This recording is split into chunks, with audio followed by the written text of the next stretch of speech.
Kalaulah kita campur perbelanjaan pertahanan keselamatan kepada Sabah dan Sarawak, memang dia mengalahkan negeri 9 negeri di Semenanjung di Melaya. Jadi ini hakikat yang perlu kita hayati, yang perlu kita hargai, bahawa tak nampak bantuan pertahanan yang diberikan oleh Kerajaan Persekutuan Sabah dan Sarawak. Jadi sebab tu saya katakan nak minta-minta tu, saudara Amin faham penutup bab, ada Sabah Sarawak dia terlampau banyak meminta tu, kena faham-faham sikit bahawa dari segi perbelanjaan pertahanan itu. Maksudnya Dr. Azmi, Melaya lah yang sering dipanggil ya. Ya. Sayangkanlah Sabah Sarawak ni. Taklah, kan sering kerap sekali menjelang kempen PRN Sabah ni kan. Ya, betul. Isu anti Melaya ni terlalu dahsyat lah. Ya, memang dahsyat.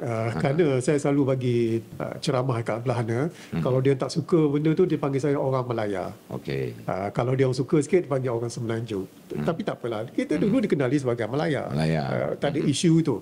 Tapi hakikatnya adalah banyak bantuan diberikan kepada kedua-dua negeri Borneo itu. Cuba bayangkan, kalau mereka tak masuk Malaysia, tidak menubuhkan Malaysia pada ketika itu, apa akan jadi pada negeri Sabah dan Sarawak? Itu yang perlu difikirkan dalam perkara ini. Betul. Dan ini termasuk pertahanan.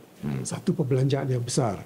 Yang terpaksa dibelanjakan, tapi saya melihat ianya tidak dihargai. Kalau kita lihat kempen belum mula lagi di Sabah ni, Malaya dah kena tibai dah. Ya, siapa yang bersangkut paut dengan Malaya kena, tapi mereka tidak hargai.